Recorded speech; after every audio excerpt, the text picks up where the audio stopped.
Rainn Wilson, welcome back to the podcast. Thank you for being here. It's so nice to be here. Thank you for having me. Thank you so much for comparing me to a chocolate chip cookie. I did. I don't know if we'll play that whole thing that we just recorded, but maybe we'll play that part because I did. I told Rainn that he was like just coming home at the end of a day and you've been looking forward to eating the most delicious chocolate chip cookie that makes you feel like the best parts of life. Like you're really the part, who you are. Let me just do this. Who you are is the kind of person who, when people are around you or aware of you or consuming anything you put out, they remember their favorite part of like being a kid, their favorite part of what life is really about, their favorite part of the things that easily make them smile.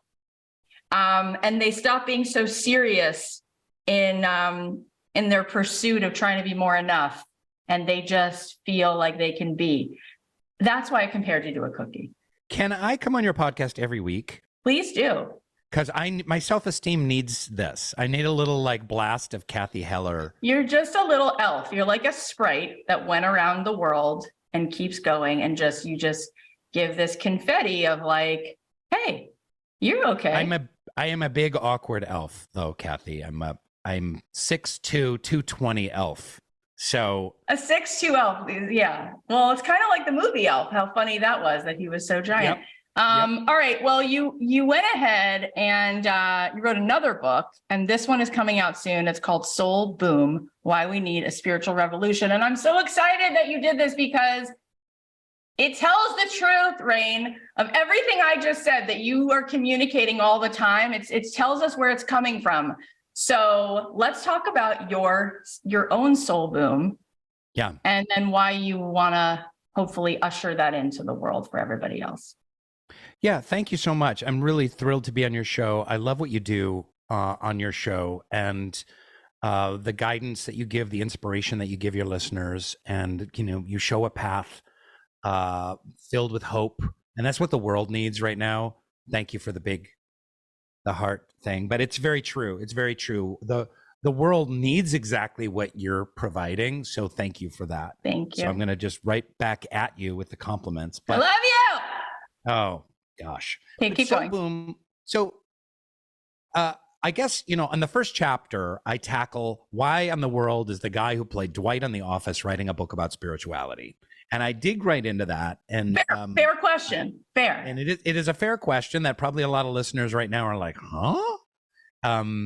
The paper salesman, beet farmer, what does he have to say about God and the soul and consciousness and death and personal and social transformation? But this has been a pursuit of mine, an interest of mine for many, many decades. And I want to go back and just say, how did this kind of soul boom idea come about, which is, I want to quote Julia Cameron, the author of the. She was just here for the second time. No kidding. I adore her. She's amazing. I've never met her, spoken to her, but I love. Oh, I'm hooking that up. I'm sending her a note today. I quote her every single day when I do an interview or I talk about the book, because she has the most amazing quote, which is, "I came to spirituality out of necessity, not out of virtue." There you go. Why I love that is because this is how this interest started for me. So back in the 90s, I was out of acting school. I was in New York City trying to be an actor, and I was very, very depressed. And I really struggled with anxiety. I would have just terrible anxiety attacks that would leave me on the floor quivering and sweating. No exaggeration. I would get them oftentimes in the subway, which was just the worst. It is the worst. I would just, sweat would be pouring down my face and I'd be like shaking. People thought I was like a junkie on the subway. But I started going into therapy. I was having a lot of addiction issues. I was in way too deep with drugs and alcohol, but all kinds of ways to try and medicate my anxiety. And having grown up a member of the Baha'i faith, which my parents were, and Baha'is being so inclusive in terms of allowing for so many different spiritual philosophies, like we would read the Buddha and we would read the Bhagavad Gita and we would read the Bible and learn from all of these religious texts. I thought there in my time, as my short time as an atheist in New York City, being an artist, that maybe I needed a spiritual solution to what I was going through. I was in therapy, but I was really lost. I was very lonely. I was incredibly unhappy, and something was just completely out of balance. And that started me on a very long, decades-long spiritual journey.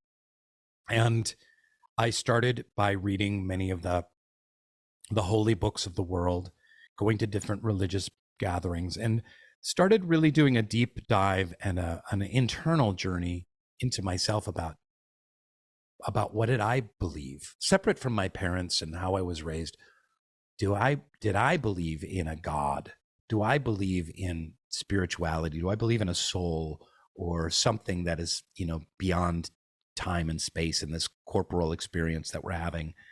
And so this led me to a deep curiosity around all things spiritual. I read a lot, studied a lot, thought about it a lot. It has greatly impacted my life. My spiritual journey has made my life richer, better, deeper, more inclusive, more loving. And I'm grateful for it. And so I just wanted to put it all down into book form. It's so beautiful. And thank you so much for being so generous and so vulnerable to share that piece. And I think that that's so relatable to so many people. I think the secret we all think we have is that we all have the same secret, which is that sometimes we get really anxious and we don't know how to find our way home. And then we think there's no way someone like you would have that, because we just look at your shiny things. And so it's really cool that you let everybody in on that. And I love that not only did your parents sort of provide the beginning of this story with the Baha'i traditions, and that's inclusivity is so beautiful. And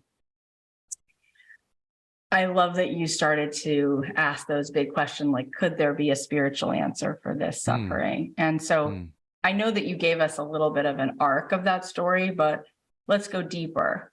Okay.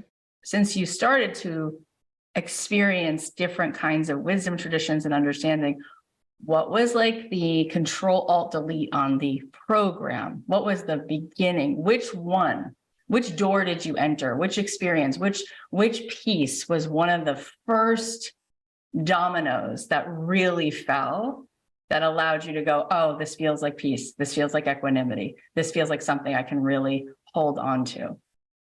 Yeah, that's a beautiful question, and it's really important. And I'm going to give an answer that might surprise you and the listeners. And that is that a transformation happened inside of me when I started studying Native American spiritual traditions, and especially Black Elk Speaks. And there's a book called The Gospel of the Red Man, which sounds kind of racist in its title, but it actually has an incredible amount of wisdom in it. And this idea of the Lakota Sioux about God, who is called Wakantanka, which basically translates to the great mystery, was revelatory for me. I really struggled with God, and I struggled to get away from this kind of very Western conception of some kind of patriarchal God, an old man, very male, judgmental, up on a cloud, bearded, deciding who's naughty and nice, like some kind of like cosmic Santa Claus. Yeah. And even though I knew that that couldn't be God, it still, it seeps into our consciousness so much. It's something that we really need to, I think, culturally obliterate, because I don't even think remotely that that's the God the Bible is talking about either. But when I started researching Wakantanka in the native traditions of the Lakota Sioux, it was a God that was so not. So the previous God is anthropomorphized, right? So we put human qualities onto it and make him almost like a Marvel superhero with a lot of like powers, but it's like Thor. It's some like person. It's personified. Or George Burns. In the native traditions, there's no human quality to the Great Spirit. It is beyond time and space, and it is really centrally based in nature. And it is the God of the 7 directions: north, south, east, and west, up, down, and the 7th direction, inward, turned Love inward that. into the heart. It's the God of our ancestors. It's the God that's blooming in the spring right now outside of my window, as Los Angeles is blooming after those incredible rains we received. And it's in the wind, and it's in the sun, and it's this God is reflected back to us in so many different facets of nature. And when I started to kind of incorporate, I remember saying to friends, like, I don't believe in God, but I believe in Wakantanka. that opened things up for me. Like, okay, I'm allowed to believe in a cosmic source, a divine creative power in the universe that is beyond time and space. And I don't have to latch on to any, predefined kind of daddy God. In the book, I call him Sky Daddy. I don't have to ascribe to any kind of Sky Daddy viewpoint of God. And that set me on my journey, and that freed me up. And it's very much in alignment with the 12-step programs of which I'm in recovery, of like finding the God of your own definition. Like, how do you define God, and that opened up numerous paths for me. Yeah, I so relate to that. When I was in college, I grew up in Florida. I went to Florida State as a BFA acting major, and I know. And then I never, ever, ever did anything with acting. But my parents had just gone through this like horrible divorce, and all I wanted was actually to understand existentially why we grow up to be really unhappy adults. Like, what's the point? So I became a world religion major, and I started like peering into like Jainism and Taoism and Christianity and Judaism and Islam, and trying to find all the, and I actually wrote this senior paper about Siddhartha and Moses, who both grew up as a prince in a royal family, and then left that princely material world for a very spiritual, nomadic sort of world, and then kind of moved people to a middle place. And then I took this trip to Jerusalem, which was supposed to be for the summer. Like, oh, it's a cool thing to do. Go to Jerusalem for the summer. And I stayed for 3 years, and I studied Kabbalah with this beautiful rabbi and his family in the old city of King David's Jerusalem. And he said to me, the God you don't believe in, I don't believe in either. And it was the exact God you're talking about. And he said, that's not God. He said, let me see if I can explain it. He said, if God was like the sun, you'd be a ray of that sun. He said, you're a masterpiece because you're a piece of the master. You're someone because you're some of the one. And that freed me. Same like you. I was like, oh, that makes sense, right? There's what we see with our eyes, which is an illusion. And then it's how much further we see with our eyes closed, which is where we feel connected, right? Which is where you and me really meet in our essence and our energy and our vibration. And there's that one field, that infinite consciousness. And I love that you wrote a whole book about how everybody can find access to that, because we can.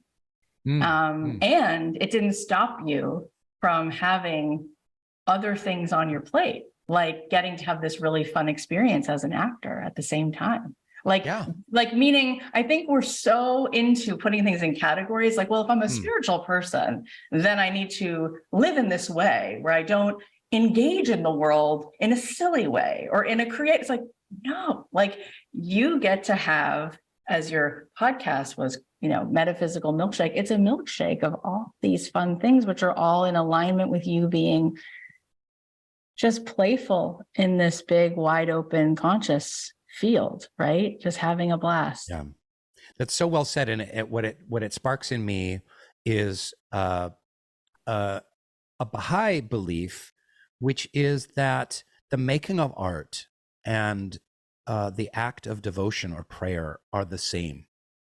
That's so beautiful. I kind of came to that realization partway through filming The Office, which is, I felt bifurcated. I felt like, well, I have all these spiritual beliefs and this path and this field of study. And then here I am doing this silly sitcom, wearing a polyester suit and bumping into walls and acting like an idiot. And so much joy. You gave so much joy, for God's sakes.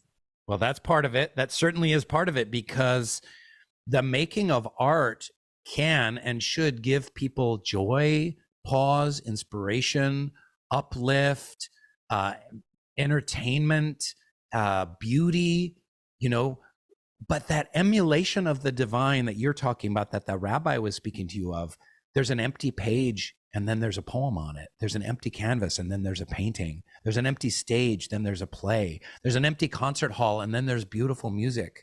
And in our case, there's an empty TV screen and then there's the TV show The Office. And I don't want to get all precious and like, oh, we were God's actors on television. I mean, we were doing a TV show where they were trying to sell Toyotas and Dr. Scholl's foot inserts and, you know, and toothpaste, you know, on a TV show or for commerce. But we were one of the few shows that were really allowed to make something artistic and lasting and beautiful. And the number of times I've heard from people that, you know, oh, my parents were going through a divorce and The Office brought me so much joy and laughter, or my sister was sick with cancer and we would gather and we would watch The Office together, or, you know, I've been struggling with anxiety and depression and we were able to laugh at The Office. Like, I see that there is a divine work in the creation of art. It's emulating that divine impulse. It's bringing joy, like you say, to people, and inspiration and uplift, which is a service to others. And there's something really mysterious about the creation of art, and for all the artists out there. And you don't have to be a professional artist. It's that divine, that spark of transcendence of making something beautiful and funny and good and lasting and meaningful. I'm so blessed that I get to do both of these things. And you do them so well. And I think it's really palpable that once in a generation, sometimes something comes along and the essence of it is so genuine. And Brian was here, Baumgartner, and he said that Greg Daniels and him were walking and he was trying to explain to him what this is, what The Office will be. And they were walking through a parking lot and he goes, you see that? And in the little concrete parking lot, there was like a little sprout of green, like a little piece of, you know, like a weed or something had like grown in between the cracks of the concrete. He goes, that's The Office. That's what I'm trying to do. Oh, that's great. And Brian was like, oh, and he goes, I'm just trying to find the extraordinary and like ordinary things. And that's like the last line of The Office, right? Like, why did you make a documentary about Dunder Mifflin? It's like, isn't it just that it's the most ordinary things that are so beautiful? And I think that's why it pulls at everyone's heart. Like, there's something very singular about the cast, about the intention of the creation of it, and how it was played. And it's not surprising that you have all of this background and depth, because everyone felt for 30 minutes when they watched it, like they could actually find something that felt like goodness and friendship and peace in a world where that's not often given out. So thank you for doing that. Thank you for being a part of such an ensemble gift. So for people who are listening right now, you know, and they're leaning in, how do we find our way to this every day? How do you find your way to access this Wi-Fi, this signal, this beauty in your day-to-day life? What can people maybe think about doing to find it? Yeah, that's a great question. That's really the question, isn't it? And it's a tough one to answer. It's a multi-layered question. Let me start by talking about television. So, sorry to pull it back to my book, but because my book contains all of the ideas that I've been, you know, that have been popcorning around in my head for a couple of decades, I want to talk about two of my favorite television shows from the 70s. And hopefully I can stick the landing and pull all of this together. But two of my favorite shows from the 70s, because I'm old, were Kung Fu and Star Trek. So Kung Fu, for those who don't know, because it's not on very much on reruns, is about Kwai Chang Caine, who's a Shaolin monk who is forced out of his monastery, and he goes to the Old West, in the 1880s, looking for his half brother. So here you have this kung fu master, a wise Buddhist Taoist monk, amidst the racist, materialist kind of cowboys and violence of the Old West. And of course, there's a couple of ass-kicking scenes in every episode, but it really is more about Kwai Chang Cain's struggles, his sharing of his wisdom with others, his overcoming his own worst impulses, and having great compassion for humanity in its really kind of like grossest stage of the cowboy era. So also Star Trek is about humanity. So it's about, we're boldly going where no man has been before to seek out strange new worlds and new life and new civilizations, etc. But back on planet Earth, we have solved all of the great spiritual problems of the day. There's no more racism. There's no more materialism. War has been obliterated. There's even conflict has been kind of wiped out. Humanity has been allowed to evolve to its next phase. Now, Roddenberry never spoke about religion, but to me, it's very spiritual. And very necessary to think about, where we could head as a species. So I use these two shows as an analogy for this one spiritual journey. And so really the question you asked me is about, and I would call it this twofold kind of moral path that we have. We have a path that we walk individually. Every morning, Cathy Heller gets up. She's like, I've got to make a podcast. I'm going to have a workshop. I'm going to write an article. I'm going to connect with fans. I'm going to run my business affairs. But at the same time, I want to bring light and love and positivity. I want to work on some of the character defects that are in me. Maybe I'm got problems with being impatient, or maybe I'm too hard on myself. So you're on your spiritual path. I'm on my spiritual path daily to try and make myself a better person with more of the qualities of the divine. I loved what that rabbi said that you quoted about, like having a ray of light of the sun, where a piece of the sun is in us, and we're a piece of the larger whole. And so that's our one path. And then our other path is to try and make the world a better place, which I'm gonna stop praising you here in a second, but which you do in your podcast. You bring people together and you tell warm, wonderful, inspiring stories that help people's lives move forward. And this is your way of kind of giving back to the world. And we all can do that. And whether we're a homemaker, whether we're an accountant, whether we're a professional dog walker, whatever it is, we can always try and make the world a better place, bring healing, light, love, connection. So we're on these two paths, right? But I think one thing that's really important in your question is these two paths feed each other.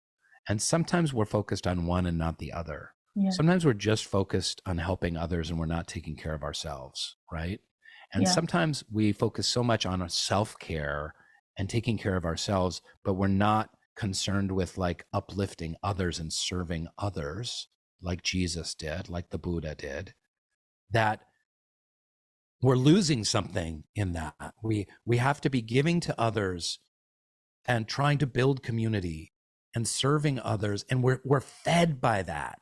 And that feeds our own personal spiritual journey. There's a yin and a yang between those two paths working in conjunction.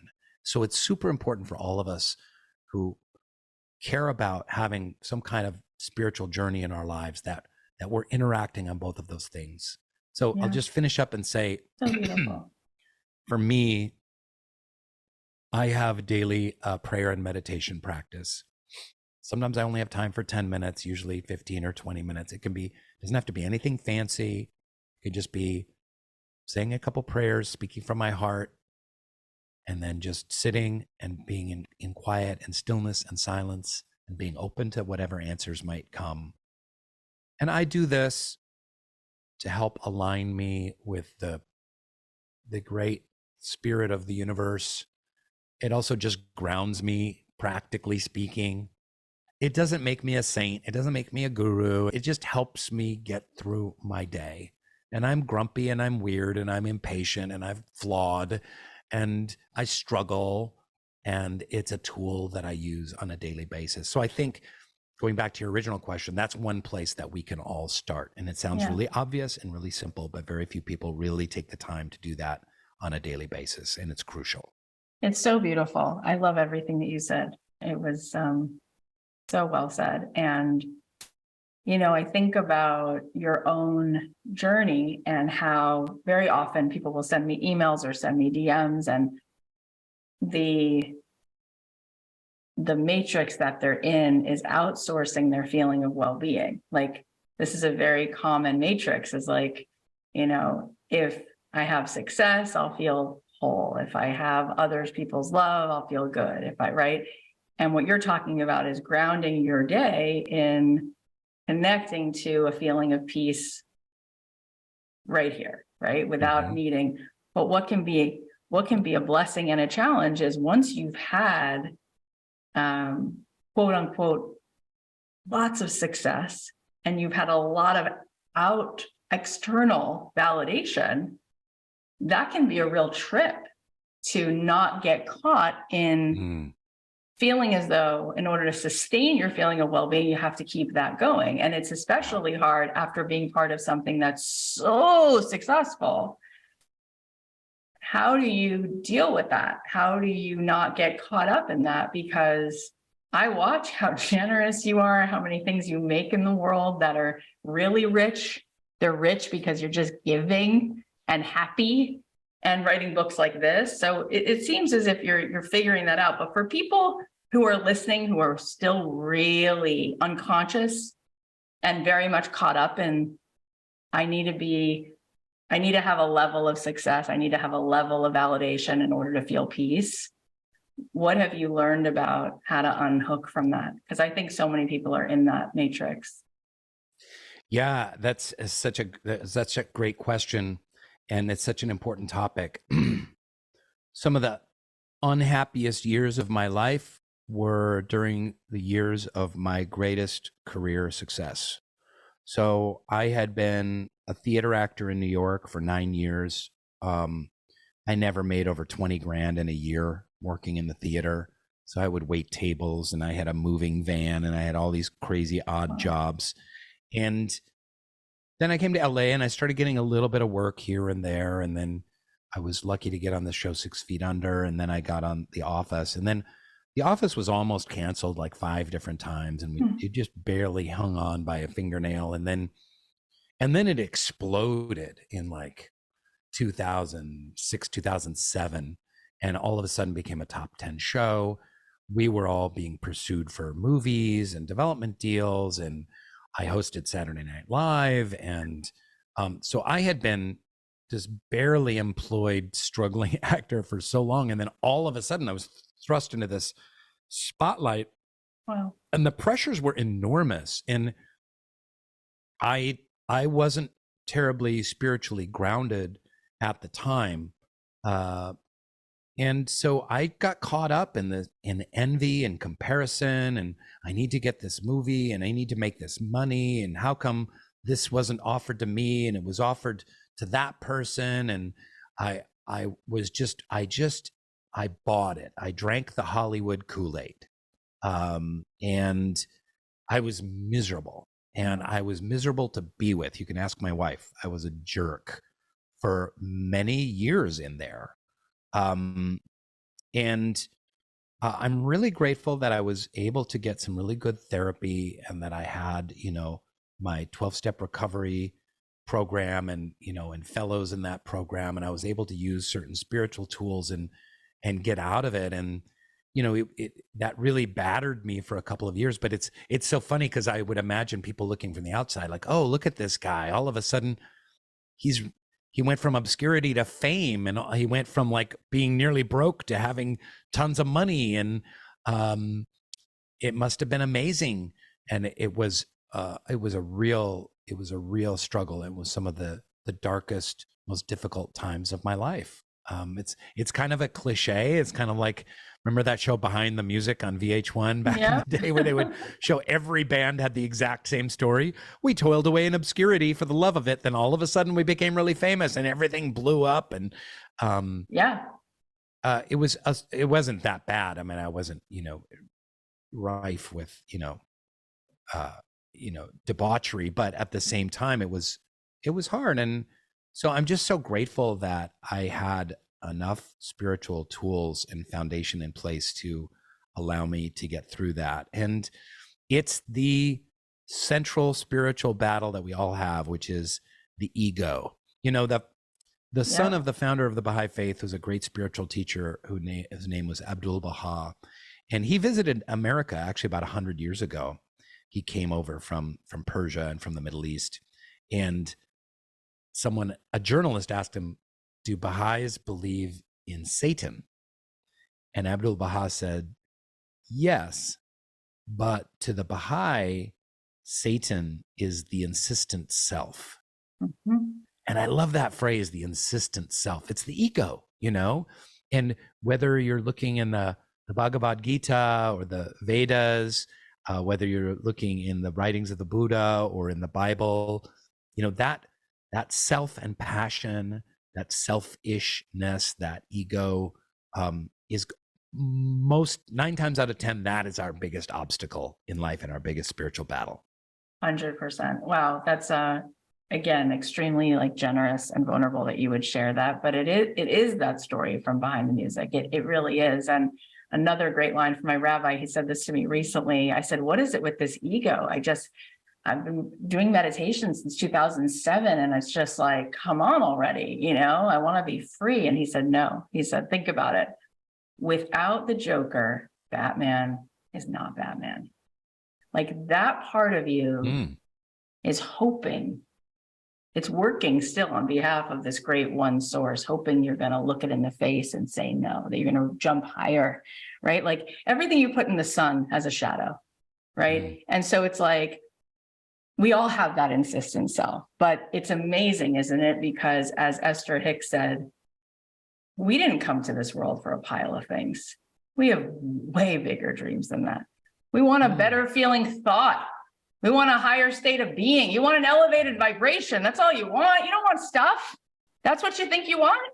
Right. Good luck with that, right? So yeah, you got a lot of stuff, a lot of fame, right? But all the joy you really had was in hanging out with your friends on set. And then when you start thinking it's about all the outside stuff, yeah, that is a hell realm because you're never satisfied because it's always more. And it takes a lot. It really takes a lot. It says in the Talmud, what's a bigger test, being poor or being wealthy? It says for sure being wealthy. Because to be able to still find peace and know where your riches come from is harder. And so you went through a little bit of that test. And it's pretty darn cool, though. How many people can you point to who've had the level of fame and success that you've had, who've come through and reached for and found real joy and started serving it out, started just handing it out to people around the world? That's what you've been doing. It's pretty phenomenal. Well, I love everything you're saying, and it's very Jungian, this whole idea of the shadow. And I think it's really important for people on this path and doing this work to acknowledge that shadow, like you say. We have dark sides of ourselves, and that we can't just pretend it doesn't exist and just live in a land of lalas and flowers and right. and fairies. We have to, we can be we have a dark side. We can have an ego and desire and envy and lust, and the journey is not obliterating those. The journey is coming to peace with those and seeing those and shining a light on those forces in ourselves. So I'm always pessimistic of the idea of just being optimistic and looking on the bright side and just being positive, because although it's important to generate, positive thought process, we have to live in peace with our shadow side. It has to do with Joseph Campbell and the mythological journey, and that in Star Wars, that part of the part of the journey is you're in the dark cave face to face with your biggest fear. You know, for Luke Skywalker, that's that vision of Darth Vader in that cave that he has on the planet with Yoda. You know, but then we learn and grow and mature by going through that, and not by sweeping it under a carpet. No, it's so beautiful. So speaking about more in this book, this is so much of it, but then you sort of, you posit this this beautiful idea that we could have a spiritual revolution. What does that look like to you? What would be, if you could be king for the day and design the world, what would a spiritual revolution look like in this world?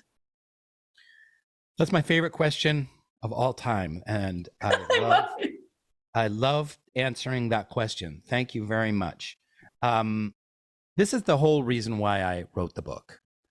I feel like I feel like society, the way it's currently framed, the way it's currently built, the way the systems currently work, is based on the very worst of our human impulses. You think about don't tread on me and live free or die. We our foundation of our country is based on kind of the worst impulses of capitalism, of greed, one-upsmanship, materialism. We talked about accruing more stuff, that happiness will be given to us if the more stuff we accrue, that one-upsmanship, dog eat dog, stabbing each other in the back, survival of the fittest, this whole way of being, it's part of our DNA as humans, no question. All you have to do is go visit the La Brea tar pits, and you're like, oh, look, some of the earliest inhabitants of North America were like bashing each other in the skull with clubs. You know, like, it's part of our DNA, yes. But we also have another story to tell, humanity. We're cooperative. We're consultative. We create community. We can love each other. We can support each other. We can help each other move forward. And humanity has also done that over the eons, but we don't look at that aspect of humanity. So I talk a lot about the mental health crisis that we're currently going through, especially with young people. It's so devastating. The anxiety, depression, loneliness, suicidal ideation, and actual suicide from young folks is just terrible. And there's so many pandemics going on in the world. There's, climate change being the granddaddy of all of them, but racism and income inequality, the list goes on. And there's so many broken systems, healthcare system is broken, education, agriculture, military, any system that you can possibly think of is broken, because at its core, it is founded on these terrible, aggressive impulses of humanity. Yeah. So we have to stop thinking in terms of Band-Aids, in terms of fixing the world. Let's take the political system. People think, oh, we just need to have more Supreme Court justices, or we need to stop gerrymandering, or we need to stop, all these endless donations to the political parties. And once we fix that, then everything will get better. Well, no, because partisan politics is corrupt because it's based on venal power seeking.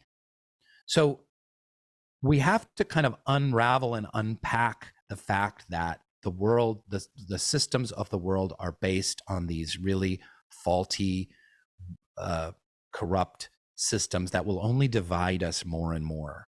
So I talk about this, the subtitle of the book, Soul Boom, is Why We Need a Spiritual Revolution. And so I write a lot about this, and then I want to leave us with hope, right? And we can make the world a better place, and we should make the world a better place. And the number one thing that we need to stop is pessimism. And I say, what are the 7 pillars for a spiritual revolution? And number 1 is foster joy and squash cynicism. That's something that you've done on the show, you've done on this episode, but it's so important. It sounds obvious and kind of like, oh, that's kindergarten or it's Sunday school. No, it's transformative. We can spread joy, and we can squash that cynicism in ourselves. If we are pessimistic and cynical, things go on just the way that they've gone on for the last several decades. And in fact, they get worse and worse. The forces of injustice want us to be cynical. They want us to be pessimistic. If we don't bring hope and feel hope and access hope, we can never make change. So I remember I had this acting teacher, this very famous director named Andre Gregory. He was the focus of the movie My Dinner with Andre, which is a classic. You know, the whole movie is a conversation at dinner between two people. And he would have tea with his students sometimes, and I had tea with him, and he's like, "How are you feeling?" And I said, "Well, you know, I'm feeling kind of pessimistic. I'm feeling kind of down in the gills. I feel like, you know, I don't know if change is possible, and I'm feeling kind of depressed about it." And Cathy, he grabbed my arm hard. He was in his 70s at the time. I think he's in his 90s now. He grabbed my arm hard. He looked in my eyes and he was like, "Stop it. Don't let yourself do it. Don't feel cynical. If you're pessimistic and cynical, they win. You want them to win? You have to keep hope alive. You have to stay positive. It's your charge." And he really was hurting my arm. I was like, "Ow." And he sent me out the door with that charge. And I remember I'll never see things. I saw things differently after that point and realized, yes, that is.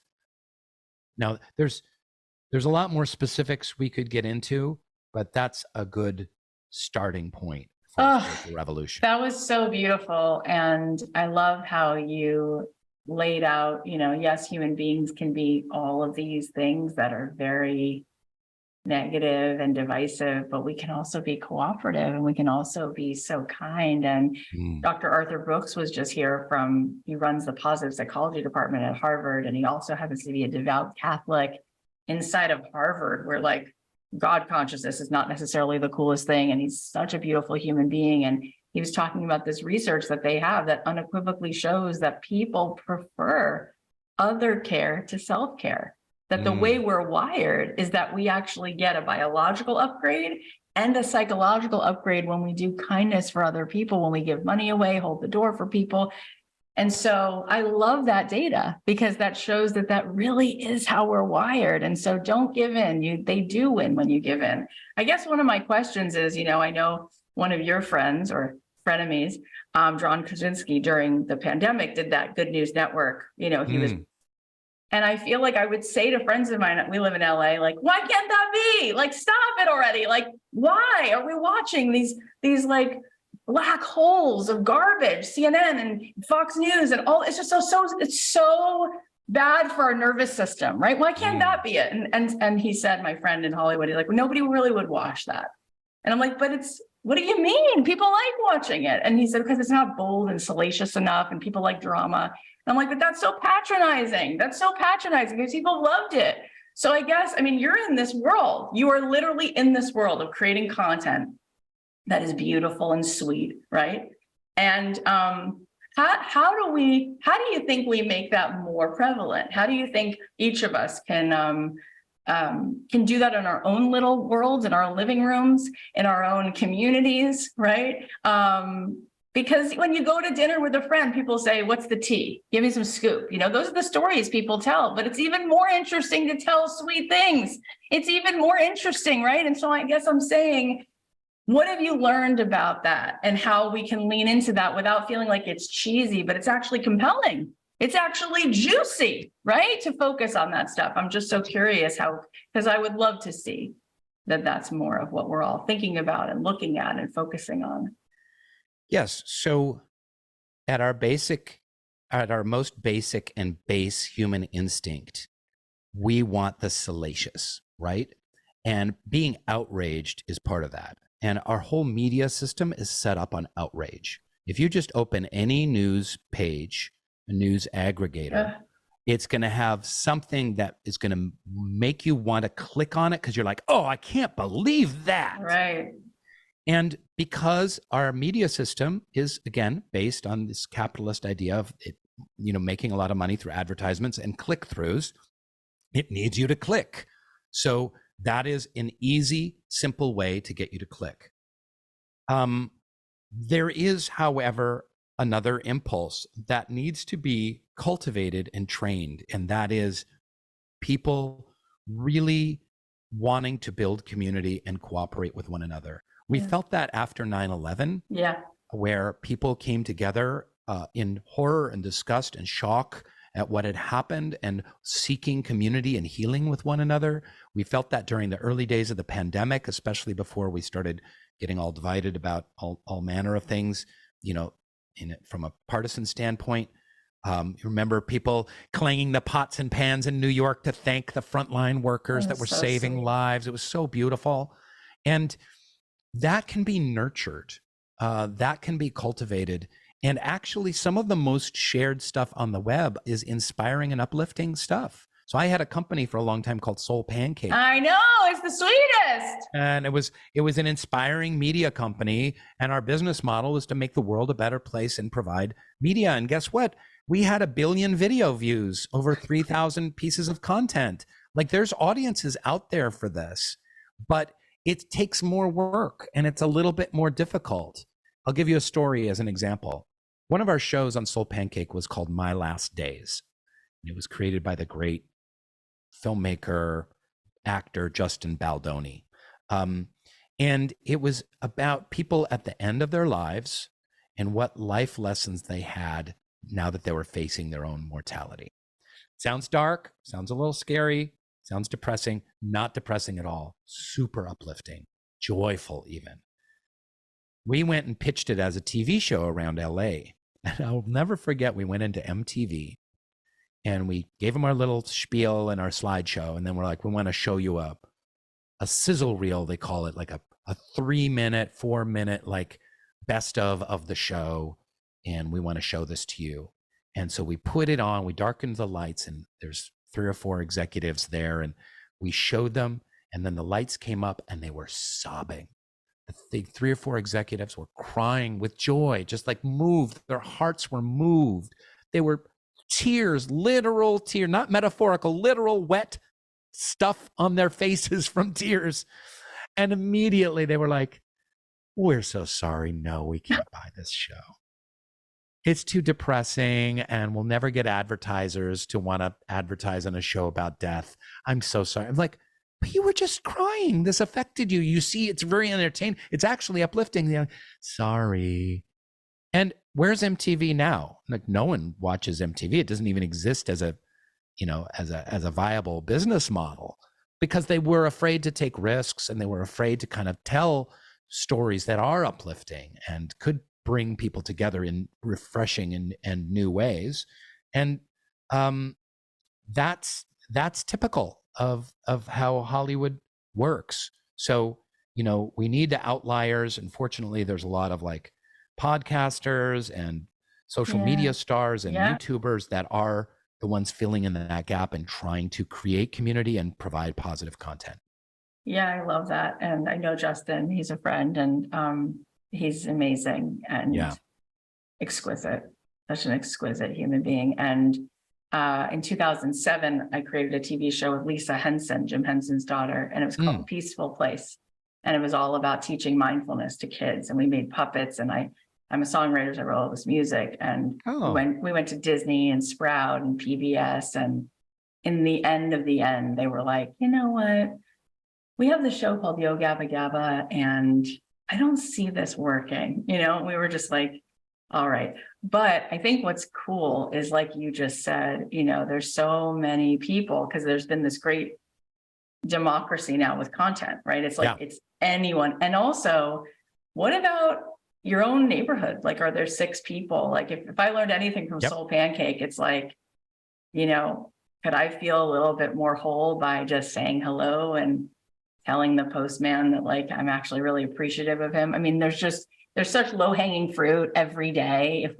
If we knew that our riches came from, you could touch 7 people today, you could pay for the person's Starbucks behind you, you'd get such a boost out of that. And the people who saw you do it would get an even bigger boost. Like, if you just know what's there. And I think I just want to say thank you, because I can think of like 4 people in the whole world who have radically shown us that that's possible. And you're one of those 4 people. And you do it with no agenda and the most genuine joy. And